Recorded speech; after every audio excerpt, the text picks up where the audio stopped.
बरगे ही ना पे लिखता हूँ मैं दर्द दिल की बात, शायद के रफ्ता रफ्ता लगे दिल रुबा के हाथ। अंदाज़े बयां गर्चे बहुत शौक नहीं है, शायद के तेरे दिल में उतर जाए मेरी बात। एक एक लफ्ज आप तवज्जो से सुने, अल्लाह ताला ने तुम्हें और मुझे दुनिया में भेजा है, जिंदगी अता फरमाई है। ऐ लोगों, इस जिंदगी की हकीकत क्या है, इस जिंदगी को जरा समझो। अल्लाह के प्यारे पैगंबर जलीलुल कद्र पैगंबर जनाबे हजरत नूह अलैहिस्सलाम, अल्लाह ताला ने बड़ी लंबी उम्र अता फरमाई। कितनी उम्र अल्लाह ने अता फरमाई? फरमाया गया 950 साल तो आपने तबलीग की है, 950 साल तो अल्लाह ताला के दीन की तबलीग में गुजार दिए। ये तबलीग का ज़माना है तो उम्र कितनी हुई होगी, उम्र कितनी रही होगी। आपकी बारगाह में खातून आ गई, आकर कहने लगी, ऐ पैगंबर खुदा, ऐ अल्लाह के पैगंबर, आप जरा हाथ उठाए दुआ कर दे। फरमाया किस लिए दुआ करो? कहने लगी हुजूर, मेरे बच्चों की उम्रें बड़ी कम होती है, मेरे बच्चे कम उम्रों में दुनिया से चले जाते हैं, कम उम्र पाते हैं, उनको मौत आ जाती है, उनका इंतकाल हो जाता है। आज जनाबे मौलाना सगीर का बेटा दुनिया से गया, याद रखना कल सबको दुनिया से जाना है। आज कर लो तैयारी, आने वाली है तुम्हारी मेरी बारी। अपनी बारी का इंतजार करो और रब की बारगाह में फरियाद करो, ऐ मौला जो तूने जिंदगी दी है तो जिंदगी गुजारने का सलीका भी तूने दिया है, अब फजल इतना फरमा दे, मुझे शैतान के हरबों से बचा ले। या अल्लाह मेरी जिंदगी करीने से गुजर जाए, कायदे से गुजर जाए, वरना याद रखना दुनिया के अंदर बड़े बड़े अमीर आए, बड़े बड़े ताकतवर आए, बड़े बड़े बादशाह दुनिया में आए, इतनी दौलत इतना खजाना, कारून जैसे मालदार का नाम भी तुमने सुना होगा, इतना माल इतना खजाना। फरमाया गया उसके माल उसके खजाने जानवरों की पीठ पर उसके खजानों की चाबियां लाद कर ले जाया जाता था। अल्लाह अकबर, इतना माल इतनी दौलत, मगर जब कहा गया हजरत मूसा ने फरमाया अल्लाह की राह में खर्च कर दे, वो खर्च करने से मुकर गया। हजरत मूसा पे बहुतान लगाने लगा, इल्जाम लगाने लगा। हजरत मूसा ने दुआ के लिए हाथ उठा दिए, अर्ज करने लगे मौला मैंने इसको कहा तेरी राह में खर्च कर, ज़कात दे, लेकिन नहीं करता तो नहीं करता, इल्जाम मुझ पे लगाता है, बहुतान मुझ पे लगाता है, तनकीदें मुझ पे करता है। या अल्लाह इस पे अजाब भेज दे। ऐ लोगों गौर करो, अल्लाह का अजाब आया, वो इतना खजाना इतना माल रखने वाला अल्लाह ताला के अजाब का निशाना बना। अल्लाह ताला ने उसे उसके माल के साथ जमीन में धंसा दिया।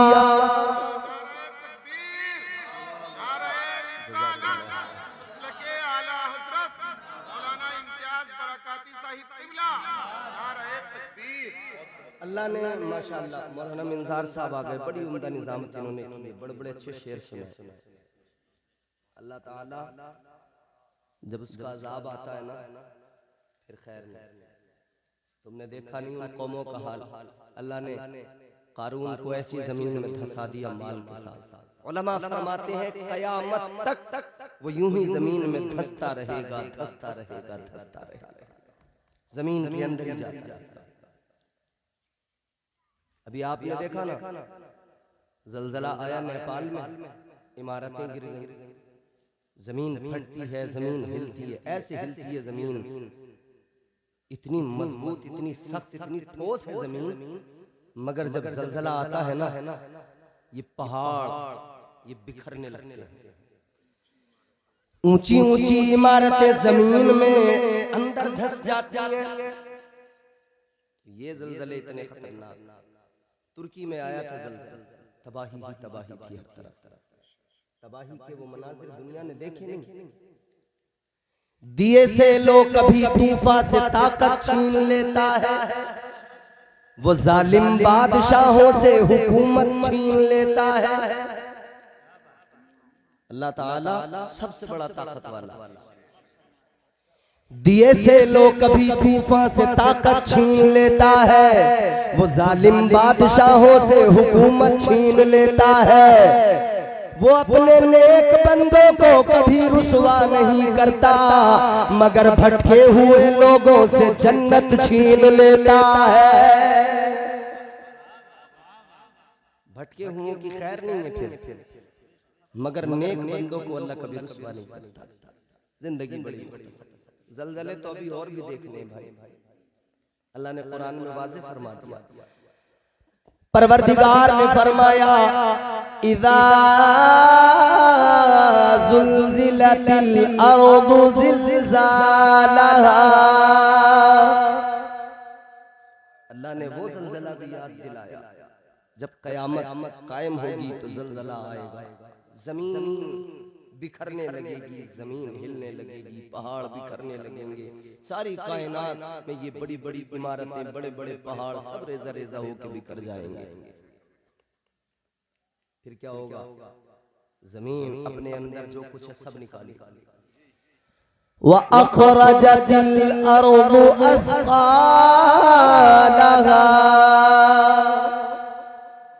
जमीन उसके अंदर जो कुछ है सब निकाल देगी, खजाने निकलेंगे, सब कुछ निकलेगा, लोग देखेंगे। तफसीर पढ़िए, फरमाया कि जब जमीन के अंदर से खजाने निकलेंगे, माल निकलेगा, जमीन सब फेंकेगी और जो कुछ उसके अंदर है वो मुर्दे भी बाहर निकल के आएंगे, सब तहस नहस होगा। कोई चोर था तो देख के कहेगा यही माल था जिसके लिए मैंने चोरी की, कोई कातिल था तो कहेगा यही माल था मैंने जिसके लिए कत्ल किया था। सब याद आएगा, कहेंगे इस माल की क्या हैसियत है, तो तैयारी करो। जाने वाला दुनिया से चला जाता है मगर हमें पैगाम दे के जाता है। वो औरत आई, आके कहने लगी हुजूर दुआ कर दें, आप अल्लाह के पैगंबर हैं, नबी खुदा हैं, मेरे बच्चों की उम्र ज्यादा नहीं होती, कम उम्र में दुनिया से चले जाते हैं। इनका बेटा 15-16 साल का दुनिया से चला गया। कितनी कम उम्र थी ना, 15-16 साल की उम्र, बड़ी मुख्तसर सी उम्र, छोटी सी उम्र। मगर सुनो, वो औरत कहती है मेरे बच्चे कम उम्र में चले जाते हैं। हजरत नूह अलैहिस्सलाम ने फरमाया कितनी उम्र में जाते हैं? ताजदारे मदीना के आशिकों गौर करो, हजरत नूह अलैहिस्सलाम ने फरमाया ए खातून, ए ज़ईफा, जरा बता तेरे बच्चे कितनी उम्र में मर जाते हैं, कितनी उम्र में चले जाते हैं? कहने लगी है पैगंबरे खुदा, कोई मेरा बच्चा 100 साल की उम्र में मर जाता है, कोई मेरा बच्चा 200 साल की उम्र में मर जाता है। कहती है इतनी कम उम्र होती है दुनिया से चले जाते हैं। 100 साल 200 साल की उम्र कह रही है, इतनी कम उम्र में चले जाते हैं। हमारी कितनी हो रही है भैया? ले दे के 60-70, कोई 80 के ऊपर निकलता है। इतनी मुख्तसर हमारी उम्र। वो कहती है 100 साल 200 साल, कहती है बड़ी कम उम्र होती है दुनिया से चले जाते। हजरत नूह अलैहिस्सलाम ने फरमाया ए खातून, तू कहती है तेरे बच्चे 100 साल 200 साल में जाते हैं, कहती है बड़ी छोटी उम्र पाते हैं, बड़ी मुख्तसर सी उम्र। हजरत नूह अलैहिस्सलाम ने फरमाया मैं तुझे एक उम्मत के बारे में बताऊं, आने वाले जमाने में लोग ऐसे भी होंगे, आखिरी उम्मत ऐसी होगी कि उनकी उम्रें बड़ी मुख्तसर होंगी। कहने लगी कितनी मुख्तसर? आपने फरमाया उनकी उम्रें 50, 60, 70 साल, मुश्किल से कोई 100 साल की उम्र पाएगा। वो जमाना भी आएगा, इतनी कम उम्र में लोग दुनिया से चले जाएंगे, इतनी कम उम्र में लोगों के इंतकाल हो जाएंगे। इतना सुना तो वो खातून कहने लगी ऐ पैगंबरे खुदा, वो जो जो लोग होंगे जिन्हें 50-60 साल की जिंदगी मिलेगी, जिन्हें मुश्किल से 100 साल की जिंदगी मिलेगी, इतनी कम उम्र पाएंगे। कहने लगी मुझे लगता है इतनी कम उम्र में वो कुछ भी नहीं कर पाएंगे, न घर बना पाएंगे, न जमीनें खरीद पाएंगे, न इमारतें बना पाएंगे, न दुनिया में कुछ कर पाएंगे। जैसी हजरत नूह अलैहिस्सलाम ने सुना, आपने फरमाया ओ खातून सुन ले, वो जो कम उम्रें पाएंगे, कम उम्रें जरूर होंगी मगर घर ऐसे बनाएंगे उनसे पहले किसी ने बनाए नहीं होंगे, जमीनें इतनी खरीदेंगे उनसे पहले किसी ने खरीदी न होगी, दुनियादार इतने बड़े होंगे दुनियादारी में घिर जाएंगे। अल्लाह अकबर कबीरा। कहने लगी ए अल्लाह के पैगंबर, इतनी छोटी सी जिंदगी होगी, उस जिंदगी को वो घर बनाने में लगाएंगे, जमीनें खरीदने में लगाएंगे, वो लोग इतनी छोटी सी जिंदगी को दुनियादारी में लगा देंगे। तो कहने लगी जरा ये बताओ वो अपने रब को राजी कब करेंगे, अपने परवरदिगार को कब राजी करेंगे, अपने खुदा से मोहब्बत को कब मजबूत करेंगे, रब से ताल्लुक को मजबूत कब करेंगे। अल्लाह अकबर कबीरा। वो खातून कहने लगी ऐ पैगंबरे खुदा, अगर मुझे पता लग जाए मेरी उम्र 50, 60 या 100 साल की होने वाली है, कहने लगी अगर मुझे पता लग जाए मेरी उम्र इतनी कम होने वाली है, कहती है मैं दुनियादारी छोड़ दूं, कोई दूसरा काम ही ना करूं, फकत अपने रब को राजी करने में लग जाऊं। इतनी छोटी उम्रें होंगी, उसमें भी जमीनें, मकान, घर, बिल्डिंग, इमारतें। और यही तो बात है, वो महल जो आज हम बना रहे हैं हमसे पहले किसी ने नहीं बनाए थे, वो इमारतें जो आज हम तैयार कर रहे हैं हमसे पहले किसी ने तैयार नहीं की थी। टेक्नोलॉजी, तरक्की, हम तरक्की की बात करते हैं, टेक्नोलॉजी की बात करते हैं, हम दुनिया और साइंस और इन सब चीजों पे इस दर्जा एतबार करते हैं कि हमने कुरान को फकत अपनी ताकों में सजा के रख दिया। हमारी कौम ने सोच लिया कोई मरेगा तब कुरान पढ़ेंगे, किसी का दम निकलता होगा तब सूरह यासीन की तिलावत करेंगे, कोई बीमार होगा तब उस पे कुरान पढ़ के दम करेंगे। हमने समझ लिया कहीं कुरान खानी होगी घर में बरकत के लिए, तब हम कुरान पढ़ेंगे। जब हमारे यहाँ कोई 40वां आएगा तब हम कुरान पढ़ेंगे, जब हमारे यहाँ कोई 20वां 10वां होगा तब हम कुरान की तिलावत करेंगे। लेकिन मेरे अजीजों, कुरान इसलिए नहीं था कि फकत 40वें में पढ़ा जाए, कुरान इसलिए नहीं था कि फकत इसे किसी के मरने पे पढ़ा जाए, कुरान इसलिए नहीं था कि फकत कुरान मजीद को किसी बीमार पर दम करने के लिए पढ़ा जाए। ना ना मेरे अजीजों, कुरान इसलिए नहीं था, कुरान तो इसलिए था ऐ मुसलमान कुरान मिला है, दस्तूर हयात है, तेरी कामयाबी का राज इसी में है। तो कुरान पढ़ेगा तू कामयाब हो जाएगा। कुरान पढ़कर समझ ले तुझे सैकड़ों हजारों करोड़ों मोती कुरान अता करेगा। कुरान तुझे तरक्की भी देगा, कुरान तुझे दुनिया में भी कामयाब करेगा। तू टेक्नोलॉजी की बात करता है, कुरान तेरे लिए राहें हमवार कर देगा। बदकिस्मती है तुम्हारी मेरी, इस कौम की बदनसीबी है, हमने कुरान ताकों में रख दिया और यहूदियों ने कुरान को उठा लिया। उन्होंने फायदे के लिए कुरान पढ़ा, उन्हें फायदा जरूर पहुंचा है। ईसाइयों ने कुरान उठाया, अपना फायदा कुरान में ढूंढने लगे, कुरान ने उन्हें फायदा पहुंचा दिया। ऐ लोगों गौर करो, अगर काफिर, अगर गैर मुस्लिम, अगर यहूदो नसारा कुरान को अपने फायदे के लिए पढ़ने लगे, जब उन्हें फायदा कुरान पहुंचा दे, तुम और हम तो कुरान पर ईमान रखते हैं, हम और आप तो कुरान के मानने वाले हैं। खुदा की कसम, अगर हम कुरान की तिलावत करें, कुरान को पढ़े, कुरान को समझे, अल्लाह की कसम हम दुनिया में सबसे ज्यादा तरक्की वाली कौम बन जाएंगे, सबसे ज्यादा तरक्की तरक्की याफ्ता हम होंगे, हमसे बढ़कर दुनिया में कोई तरक्की करने वाला नहीं होगा। और कल हमारी तारीख ने बताया, जब लोग बकरियां चराते थे, जब लोग इन्हीं कामों पे रहते थे, किसी को शऊर नहीं था, सलीका नहीं था, तब कुरान पढ़ने वालों ने दुनिया को सलीका भी दिया, शऊर भी दिया और दुनिया को तरक्की से हमकिनार किया। दुनिया को साइंस भी सिखाया, दुनिया को साइंटिस्ट बन के भी दिखाया।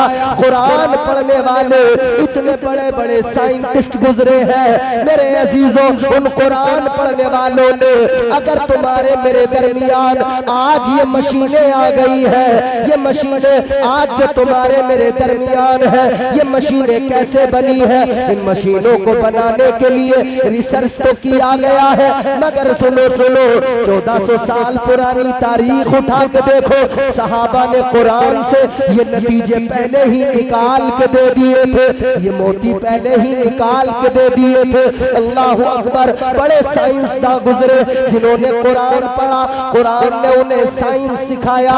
आज फलकियात की बात होती है, आज जमीन की बात होती है, जमीन के राज कितने हैं, फलकियात की बात करने वाले, चांद सूरज पे जाने वाले, चांद सूरज की बातें करने वाले, फलकियात की बातें करने वाले, और जमीन को और आसमान को अपने रिसर्च के जरिए इसके तमाम तर अलामतों को, निशानियों को जाहिर करने वाले, इसके पोशीदा राज खोलने वाले खुदा की कसम आज खोल रहे हैं। और कुरान ने जमीन और आसमान के राज 1400 साल पहले खोल के रख दिए। नारे तकबीर, नारे रिसालत, अल्लामा इम्तियाज बरकाती साहिब क़िबला मसलके आला हजरत, नारे तकबीर।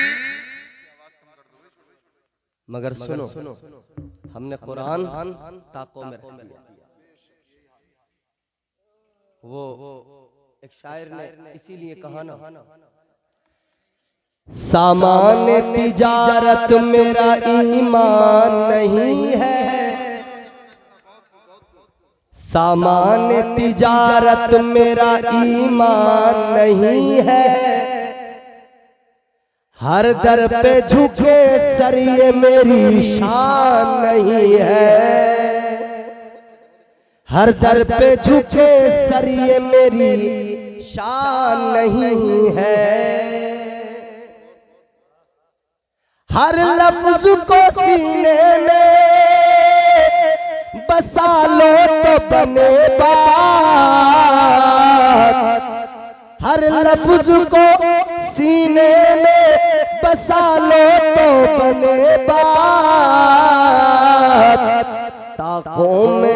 ताकों में सजाने को ये कुरान नहीं है, ताकों में सजाने को ये कुरान नहीं है, ताकों में सजाने को ये कुरान नहीं है।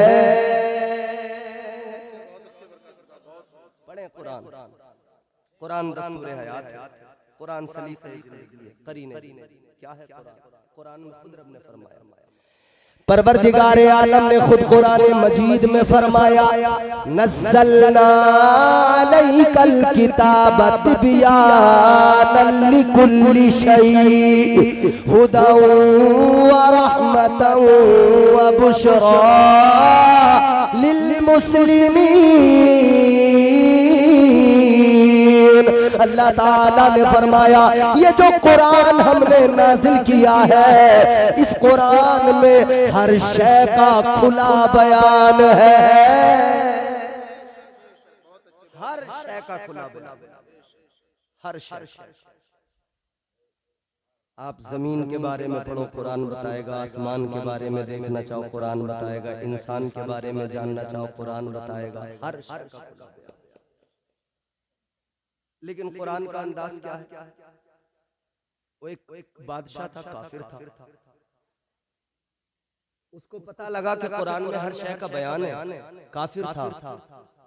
इधर देखो, एक आंख से काना था।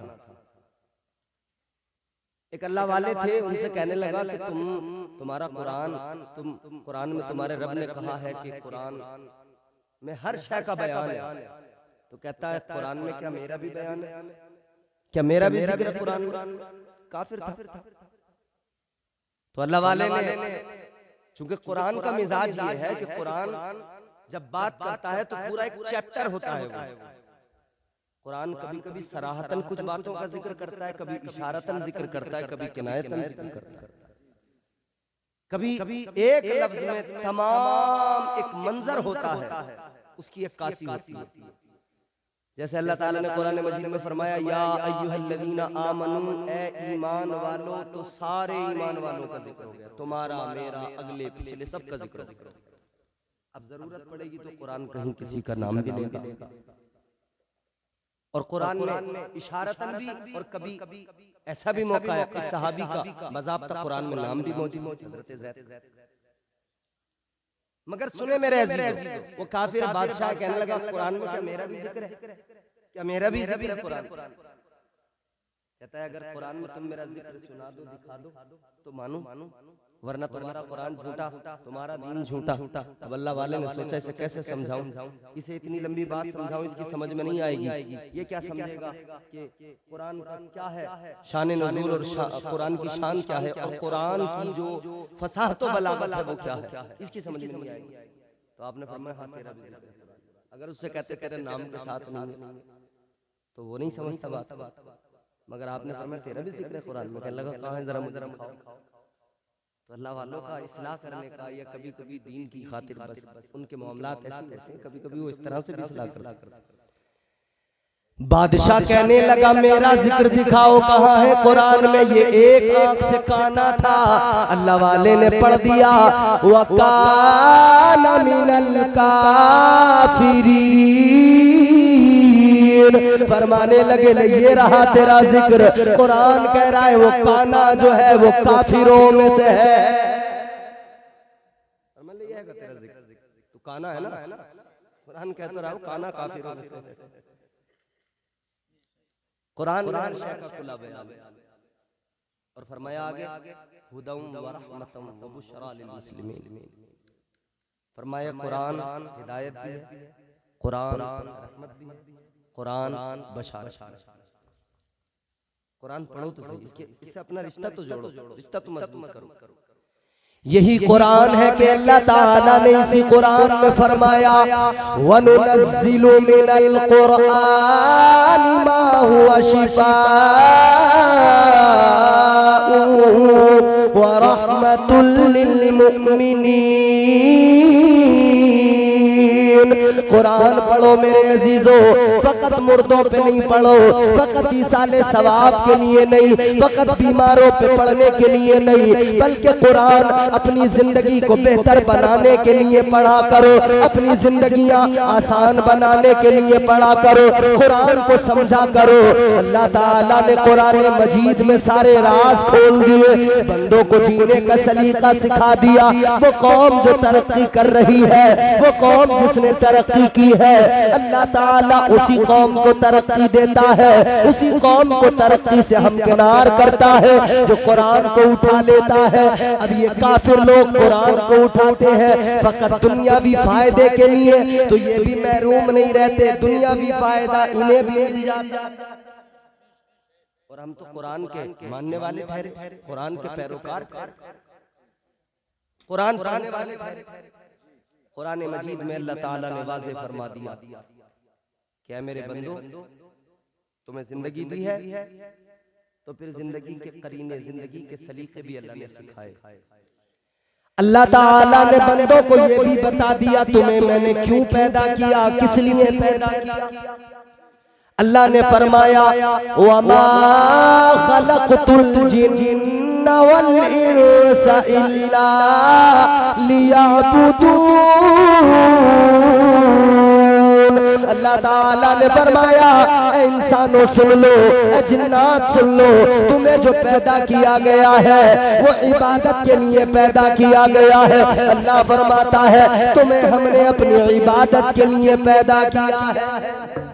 सुभान अल्लाह, सुभान अल्लाह। मगर अल्लाह जानता था, परवरदिगार को मालूम था, वो आलिमुल गैब व शहादा है। इधर देखो भाई, अल्लाह जानता था कि बंदे इधर उधर भागेंगे, भटकेंगे, गलत रास्ते चुनेंगे, कोई अपनी ताकत के नशे में, ताकत के ज़ौम में, कोई दौलत के ज़ौम में होगा, किसी को अपनी हुस्न का, शबाहत का, इस पे गुरूर और गर्रा हो जाएगा। अल्लाह जानता था।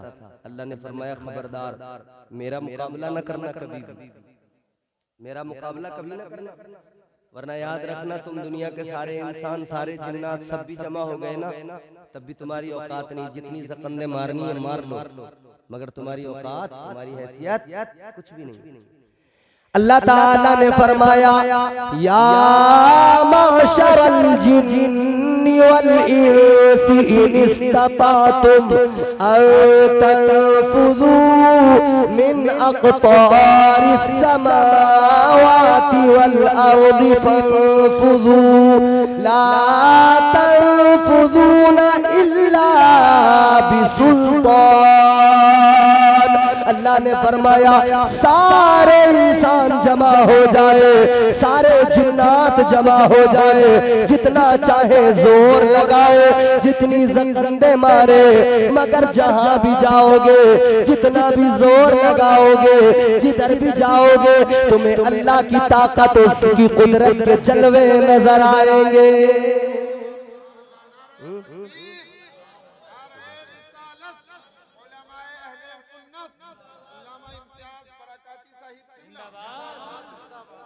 समझ में आ रही बात? कुरान समझ में आ रहा? ऐसा तो नहीं है कि तुम कॉमेडी सुनने के आदी हो, लतीफ, ऐसा तो नहीं है जलालपुर के लोग कॉमेडी सुनना चाहते हो, लतीफे सुनना चाहते हो। नहीं मौलाना यार, तुम हंसा नहीं रहे, मजा नहीं आ रहा हमें। मेरे भाई, हम लोग ना इतना हंस लिए कि दिल मुर्दा हो गया। तुम्हारे मेरे आका ने फरमाया, मदीने के सुल्तान ने फरमाया, जब बंदा हंसता रहता है, ज्यादा हंसता है, कहे लगाता है, दिल उसका मुर्दा हो जाता है। दिल जब मुर्दा हो गया तो बताओ फिर इंसान की जिंदगी का मकसद क्या रह गया? दिल मर गया। और मौत एक ही नहीं होती है कि इंसान की आंखें बंद हो गई, मर गया, बस यही मौत है।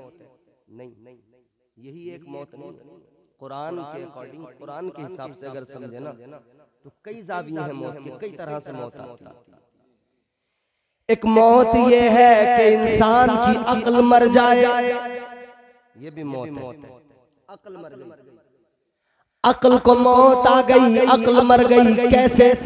हक सामने आया, इसने नहीं माना, अक्ल के घोड़े दौड़ाने लगा। सच सामने आया, हक सामने आया, ये नहीं मान सका, इसने मानने से इनकार कर दिया, अक्ल मर गई, अक्ल गारत हो गई। ये अक्ल की मौत है, ये अक्ल की मौत है। फिर एक मौत है कि बंदे का एहसास मर जाए, एहसास मर गया, अब वो चलता फिरता तो है, खाता पीता तो है, एहसास मर चुका है, अब उसे कोई फर्क नहीं पड़ता वो हलाल खा रहा है या हराम खा रहा है, अब उसे कोई फर्क नहीं पड़ता वो जुए के अड्डे पे बैठा है या शराब का जाम उठा रहा है, अब उसे कोई फर्क नहीं पड़ता वो इंजेक्शन लगा के नशा कर रहा है या सुल्फा खींच के नशा कर रहा है। एहसास मर गया, अच्छे बुरे का फर्क जाता रहा, एहसास मर गया, अपने पराये का फर्क चला गया, माँ बाप की इज्जत चली गई, मोहब्बत का एहसास मर गया, प्यार का एहसास मर गया। एहसास भी मर जाता है, तब भी इंसान की जिंदगी बेकार। अक्ल मरी, एहसास मरा, ये भी मौत है। एक मौत और है जो हर रोज आती है, हर रोज आती है। रात को बंदा बिस्तर पे लेटा, नींद आई, ये सो गया, फरमाया गया ये भी तो मौत है, ये भी मौत है, मगर ये हल्की मौत है। फरमाया गया सबसे हल्की मौत नींद है, सबसे हल्की मौत नींद है। अल्लाह ताला का करम तो देखो, रोज बंदा मरता है, रोज उसे नींद आती है। फरमाया मेरे मदनी करीम आका ने, बंदा रात को बिस्तर पे सो जाता है, नींद आ जाती है, मगर मेरे अजीजों सोने से पहले इतना तो किया करे कि अल्लाह ताला को याद करके सोया करे। आका ने फरमाया बंदे को चाहिए हर रोज रात को वुजू करके सोए, तौबा करके सोए, अल्लाह ताला की बारगाह में अपने गुनाहों पे नादिम होकर मुआफी मांग कर सोए। पता नहीं किस रात सोए कि सुबह को उठ भी ना सके, बेदार भी ना हो सके। पता नहीं कौन सी नींद जिंदगी की ऐसी हो जो हमेशा की नींद हो जाए। इसीलिए फरमाया हर रोज ये नींद आती है, ये सबसे हल्की नींद है। अल्लाह ताला बंदे को मिजाज देता है, ऐ मेरे बंदे मेरी शान तो देख ले, मेरी ताकत तो देख ले। हर रोज तू बिस्तर पे सोता है, हर रोज तुझे नींद आती है, तू हर रोज मर जाता है। ये फकत तेरे रब की शान है, वो खुदा तुझे हर दिन सुबह को जिंदा फरमाता है। यही मरना नहीं है कि बस एक बार बंदा मर गया, बंदा हर रोज मर रहा है, हर रोज सुबह को उठ रहा है, अल्लाह फिर जिंदा कर रहा है। अल्लाह ताला कितना करम करता है ना, जिंदगी का मालिक हो, मौत का मालिक हो, कितना प्यार करता है, कितना प्यार। मगर बंदों का एहसास तो मर गया, रब से रिश्ता कमजोर पड़ गया। दुनिया से दिल लगा लिया, दुनिया भाग गई, दुनिया पसंद आ गई। एहसास अल्लाह और रसूल की मोहब्बत के लिए बस सिर्फ दावा ज़बानी रह गया, वो एहसास खत्म हो गया। अक्ल चूंकि पहले मर गई। और हजरत शेख सादी अलैहिर्रहमा फरमाते हैं ये जो नफ्स है ना तुम्हारा, फरमाया इस नफ्स की मिसाल एक भेड़िए की तरह है। किसकी तरह? भेड़िया देखा है कभी? सुना तो होगा जिन्होंने नहीं देखा। पहले बड़े आते थे भेड़िए, माए अपने बच्चों को बड़े संभाल कर रखती थी, भेड़ियों का खतरा रहता था भेड़िया न ले जाए। हजरत शेख सादी शिराजी अलैहिर्रहमा फरमाते हैं कि ये जो नफ्स है तुम्हारा भेड़िए की तरह है, और ये जो अक्ल है, दिमाग है, ये एक भेड़ की तरह है। ये भेड़ है, ये भेड़िया। भेड़िया भेड़ पर हमेशा अपना निशाना लगा कर रखता है, शिकार करना होता है ना उसे। और इंसान की मिसाल क्या दी? फरमाया इंसान एक चरवाहे की तरह है। चरवाहे की अगर जरा सी चूक हो गई, जो पीछे बकरियों की भेड़ की हिफाजत में खड़ा है, जरा सी चूक हो गई ना तो भेड़िया भेड़ को क्या करेगा? खा जाएगा ना। अल्लाह तुम्हें सलामत रखे। कोई सदमा वदमा तो नहीं है आप लोगों को? कोई टेंशन? कोई ऐसा तो नहीं लग रहा घर का डर कि भाई घर जाएंगे तो ऐसा ना होगा? इतनी देर में क्यों है सवाल? आज नहीं होगा, आज जल्द से बैठे। और दिन तो फिक्र नहीं करते जब खाली चौराहे पर खड़े होकर टाइम निकाल देते हो पूरा। गौर करो, नफ्स भेड़िया, अक्ल भेड़, और इंसान एक चरवाहे की मिसाल है। फरमाया अगर जरा सी चूक हो गई ना तो ये नफ्स नाम का भेड़िया अक्ल नाम की भेड़ को खा जाएगा। इसने इधर अक्ल को खाया, इधर अक्ल गई, अच्छे बुरे का फर्क गया, तमीज गई, सब गया। फिर अब कुछ समझ में नहीं आएगा। याद रखना मेरे अजीजों, नफ्स साथ में है, अक्ल जो है ये मर न जाए, इसे भेड़िया न खा जाए, इसकी हिफाजत करना जरूरी है। मौत कई तरह से आती है, अक्ल कभी मर जाए तब भी मौत है अक्ल की, एहसास मर जाए तो एहसास की मौत है। और कुरान ने तो यहाँ तक फरमाया कि हर चीज को मौत आती है, हर चीज को। कुरान ने यहाँ तक बताया कि ये जो जमीन है ना, जब जमीन तुम कहते हो बंजर हो गई, फसल नहीं दे रही है, ये जमीन बंजर हो जाती है, तुम कहते हो जमीन बंजर हो गई, मगर अल्लाह का कुरान कहता है तुम दर हकीकत इसे बंजर कहते हो, दर हकीकत इसे मौत आ गई है, इसे मौत आ गई है। जब जमीन बंजर हो जाए, सब्जा ना उगाए, दाना न दे, फल न दे, उसे मौत आ गई है। मौत हर शय को आती है, और हत्ता के यहाँ तक फरमाया गया कि मौत को भी एक दिन मौत आ जाएगी। मौत आ गई, मगर मौत का डर तो निकल गया ना। गुलाम नबी नाम बच्चे का। इतनी उम्र का था जितनी उम्र के ये पीछे खड़े होकर शोर कर रहे हैं। इतनी उम्र का होगा जितने ये पीछे खड़े होकर हा हा हा ही कर रहे हैं। वो चला गया। ये जितने हा हा हा कर रहे हैं इन्हें पता है कि अभी मौत आ सकती है हमें, या कल आ सकती है, परसों आ सकती है, कब आ सकती है, किसी को एहसास नहीं।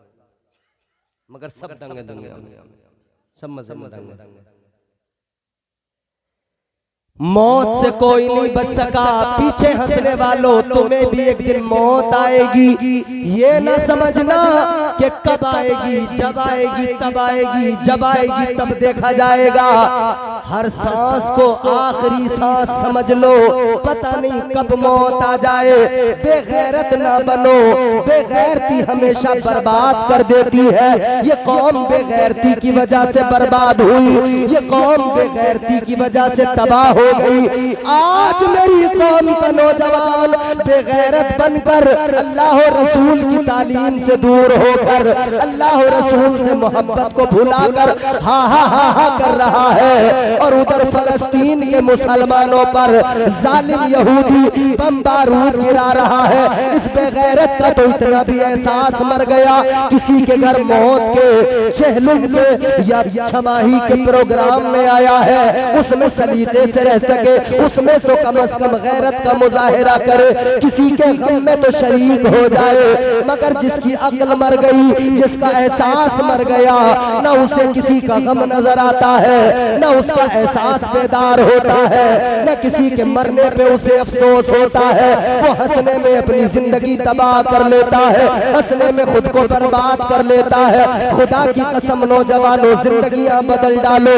अपनी तर्ज जिंदगानी नहीं बदली तो याद रखना जालिम निशाना लगाए बैठे हैं। दुनिया तैयार बैठी है, दुनिया तो चाहती है लम्हों में मुसलमान को मिटा दिया जाए, लम्हों में मुसलमान को खत्म कर दिया जाए। दुनिया तो मिटाना चाहती है, दुनिया तो तबाह करना चाहती है। और तुम्हारे मेरे अमल भी ऐसे हैं कि लेकिन मगर सुनो, अमल तो हमारे बड़े बेकार है। फकत मदीने वाले मुस्तफा का सदका है, फकत ताजदारे मदीना का करम है कि अल्लाह ताला तुम्हें और मुझे बचाए हुए है। परवरदिगार हिफाजत फरमा रहा है, वरना आमाल पे नजर डालोगे खुदा की कसम गैरत आ जाएगी, शर्म आ जाएगी। क्या तुमने नहीं सुना उनके बारे में जिन्होंने एक नाफरमानी की, अल्लाह ताला का अजाब फौरन आ गया। कौमे हूद पर अजाब आया, अल्लाह ने उनके चेहरे बिगाड़ दिए, अल्लाह ने उन्हें बंदर बना दिया, अल्लाह ने उन्हें खिंजीर बना दिया।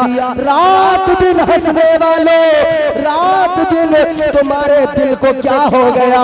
रात दिन दुनिया की रंगीनियों में खोने वालों, सोचा नहीं कभी तुमने अल्लाह ताला ने एक नाफरमानी की वजह से उन्हें बंदर बना दिया था, अल्लाह ने उनके चेहरे बिगाड़ दिए थे। आज जब ये जलसा खत्म हो, अपने घर पे जाना, शीशा उठाना, अपना चेहरा देखना, फिर अपने गुनाहों को याद करना, फिर रब के करम पे नजर डालना, फिर अल्लाह का शुक्र अदा करना, कहना मौला तेरा कितना बड़ा करम है। मैं तो सुबह से लेकर शाम तक, शाम से लेकर रात तक, जब तक बिस्तर से उठता हूँ, जब तक बिस्तर पे जाता हूँ, हर वक्त तक तेरी नाफरमानी करता हूँ, गुनाहों में जिंदगी गुजार देता हूँ। लेकिन मौला फिर भी तेरा फजल है, मेरा चेहरा सलामत है। तूने मुझे बंदर नहीं बनाया, तूने मुझे खिंजीर नहीं बनाया। मेरा रंग सलामत है, मेरी शबाहत सलामत है, मेरा वजूद सलामत है, मेरा चेहरा सलामत है। याद रखना, अल्लाह का भी शुक्र अदा करना और इसको अपना कमाल न समझना, अपने अमाल का कमाल न समझना। याद रहे ये तुम्हारे मेरे अमाल का कमाल नहीं है, ये तो आमिना के लाल का कमाल है। सुभान अल्लाह, नारे तकबीर, जरा जोर से बोलो नारे तकबीर, नारे रिसालत, उलमाए अहले सुन्नत, अल्लामा इम्तियाज बरकाती साहिब किबला, मसलके आला हजरत फैजाने गौसे आजम